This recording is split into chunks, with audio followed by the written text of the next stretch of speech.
But truly, Tyr, I summon you tonight to join me in my home, so that I may speak of honor and reputation to men from all corners of Midgard. For those who seek this information to become better, I was a man without honor. I had no reputation.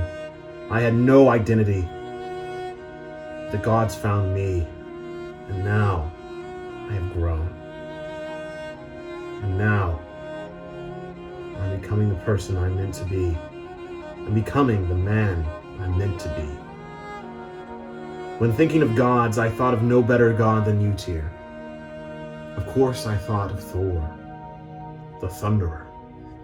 But what better god to represent the honor of men than that of Tyr? A man who, with his honor, gained reputation for generations. A man who stopped the wolf.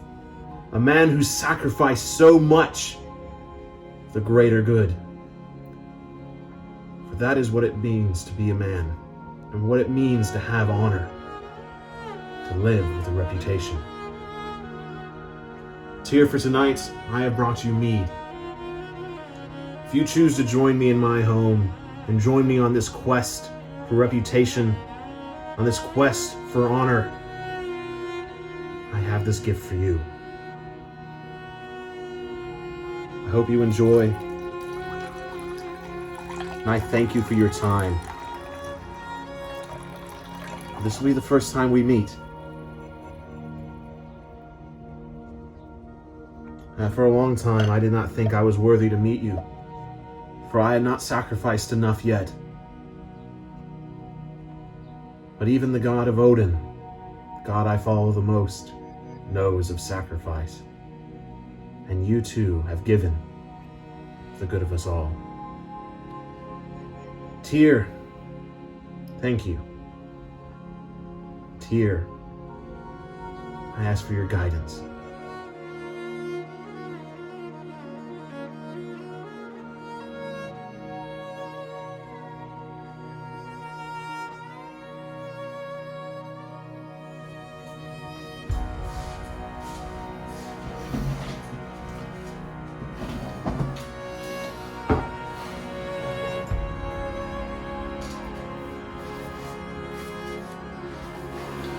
Deja fe, deja frender, der själv detsamma, unostir, dera dregi, fame ser gothen gator.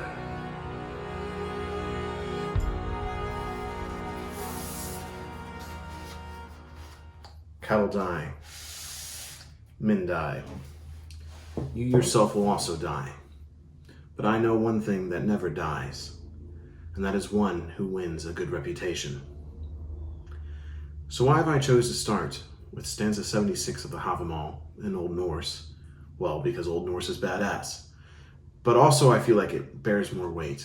Because just when you hear cattle die and men die, but when you hear deja fe, deja frende, it sings to your soul in a bit. I love the Old Norse because it speaks to such a dark but also beautiful language. I need to fess a little bit before I film this video.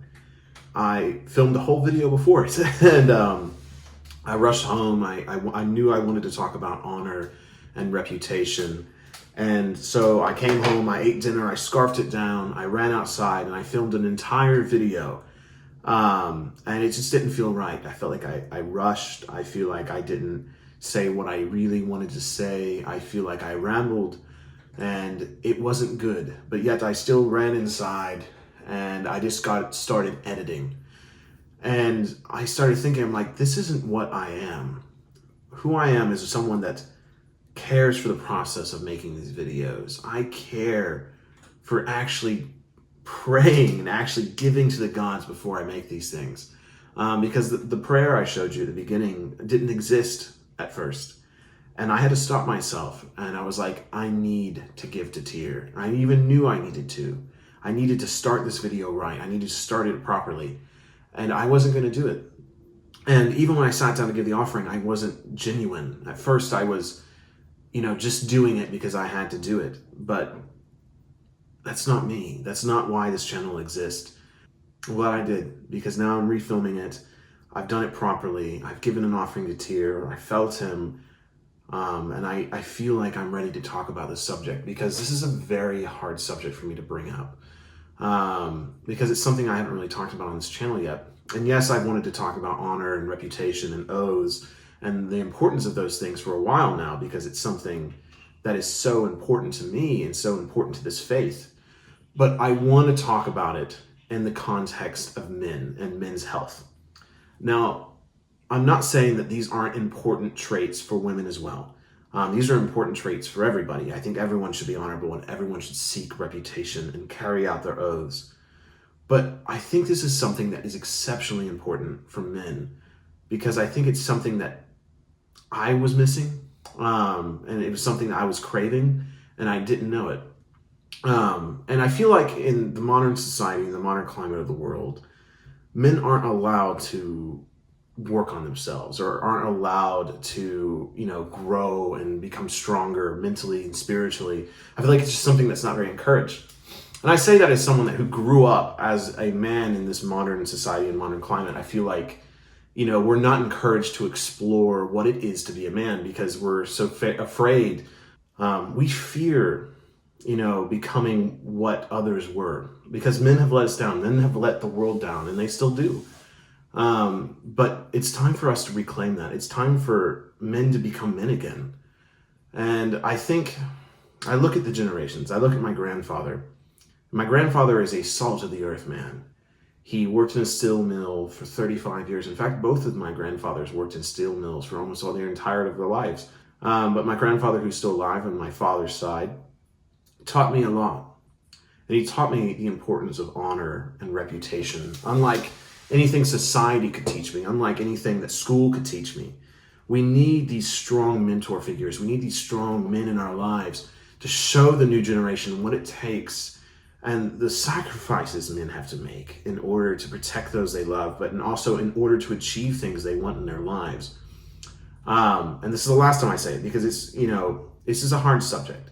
But these are all things that can apply to everyone. But once again, I feel like this is something that can apply to men so much, and it's something that men are needing and men crave, and they don't even know it yet. One of the reasons I prayed to Tyr in the very beginning of this video is because he's such a symbol of honor and reputation. I think I even said that in the prayer, because he is such an honorable God, because he was willing to do something for the greater good of Midgard, of Asgard, of all the worlds when they bound Fenrir. And, and he sacrificed a part of himself, a whole arm, in order to do that. That's honor. He was willing to sacrifice something for the greater good. And reputation is what is created from that, because now he has a reputation of someone that would sacrifice everything for us. What I look for in a really good, strong male hero in a movie or a game or a book is someone that is willing to sacrifice everything for others. Because I think this is such a strong characteristic that just doesn't exist anymore, or is fleeting. And I say this as someone that's had, plenty of friends who have no honor. And it's something I've learned, as I've lost friends over the years. I've lost almost all the friends I had in high school because I learned that they have no honor and no desire to gain reputation. So what is honor? Honor, I believe, the ability to keep up one's word, or, it's just the code you live by. And I feel like men all need a code of some kind. It doesn't have to be the same, but I feel like you have to have something in the back of yourself that guides you. And obviously, my oath to Odin and my desire to grow this community is that thing for me. Every step I take is to grow this community and grow this faith and to gather more pagans for the old gods. To worship and celebrate together. And my cat's losing her mind. But when I say we're going to build the hall, we're going to fucking do it. Because that is my life, and that is what's driving everything. So I find that I am attracted and pulled to people that also have this drive.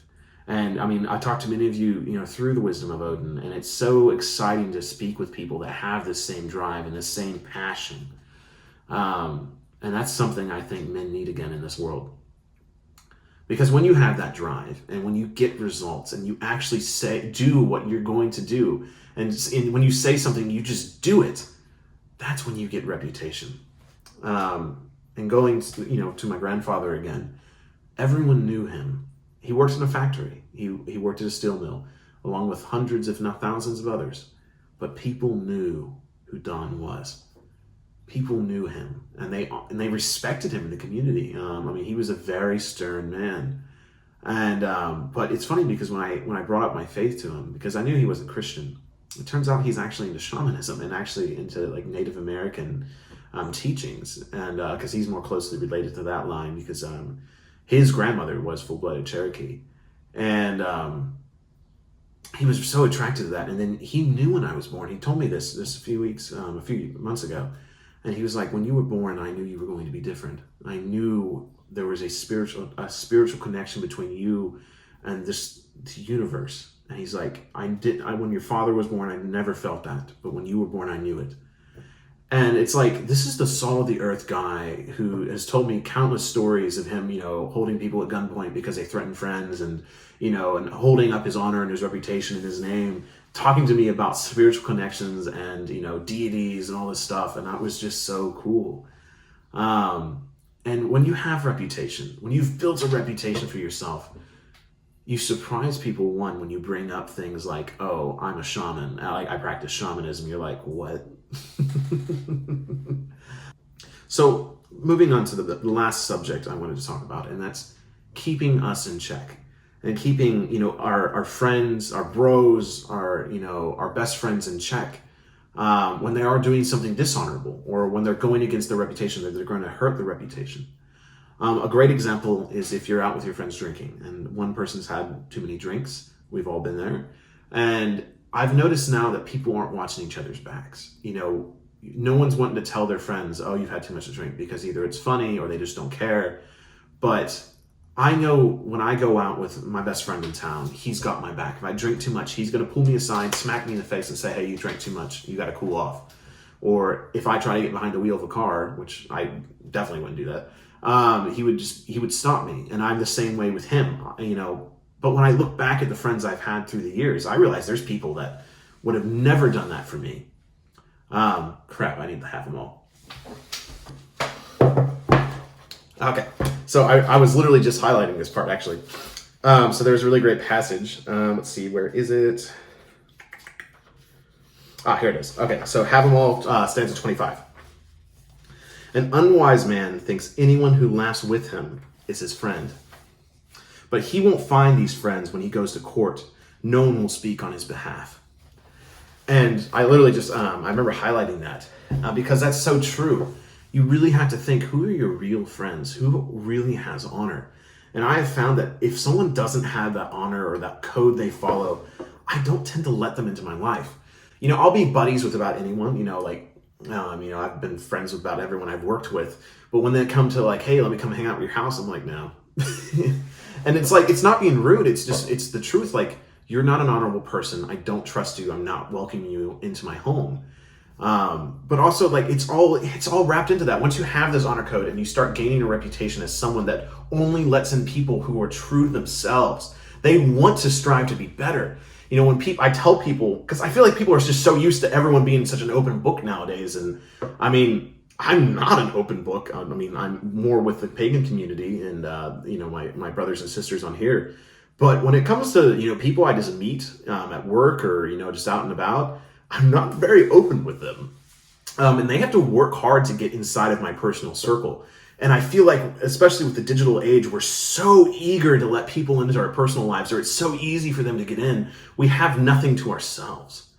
And maybe that, that's just something wrapped into all of this. But I just feel like when I started seeking honor and reputation, these are things that came to me as I started just becoming more true to myself. Oh, I thought of another Havamal thing. Stanza 9 of the Havamal. "A man is happy if he finds good advice within himself. Many men have received bad advice by trusting someone else." That first line, "A man is happy if he finds good advice within himself." And I feel like that's just like not needing validation of others. And I just feel like that's something that everyone needs right now. Everyone wants to be validated by others. And I feel like definitely if you follow this pagan path, you've started to learn that it's not really about that. You seek the validation of your folk and your gods, but you really don't need the validation of others. People don't understand us. And I've said it time and time again, and I always mean it. This faith isn't for everyone. This faith is for the doers and the people that get stuff done and want to make a difference. When you follow our gods are also choosing you. And that is the coolest thing to me. Sorry. My cat always loves to play with things she finds around the house when I'm filming. It's great. I love her. But, see, now I've completely lost my train of thought. So we're going to read the Havamal to get us back on the train of thought. I was reading this beforehand because I was really seeking words to share with you. If you've never read the Havamal, please do. Get yourself a poetic edit. Get yourself a Wanderer's Havamal. You want to see the cool thing about the Wanderer's Havamal I got? Jackson Crawford was giving away signed copies there for a bit, and I totally got one. I've never met a man so generous nor hospitable that he would not welcome repayment, nor have I ever met a man so giving that he turned down a thing offered in return. The reason I find that passage so important is because it's the gods. It's our relationship with them. They're all these, these beings, these people out, in the universe, wherever, that have had an effect on Midgard, an effect on who we are. And they accept offerings from us and they give in return. And they live by this honor code too, for the most part, depending on who you're worshiping. And, you can trust gods. And I think it's a real big thing when they can trust you in return. I hope this video was helpful. It was something that I really wanted to share in a good way. Once again, I want to stress, this is for everyone, but just in particular with men. I feel like we're just missing that in our generation. So if you don't, necessarily follow these gods, I think anyone that follows these gods, this is really important for you. If you want to follow our gods, be honorable and strive for that reputation. That's the core of this system of belief, because the gods will respect you more if you are true to yourself. The gods will respect you more as you gain reputation for yourself.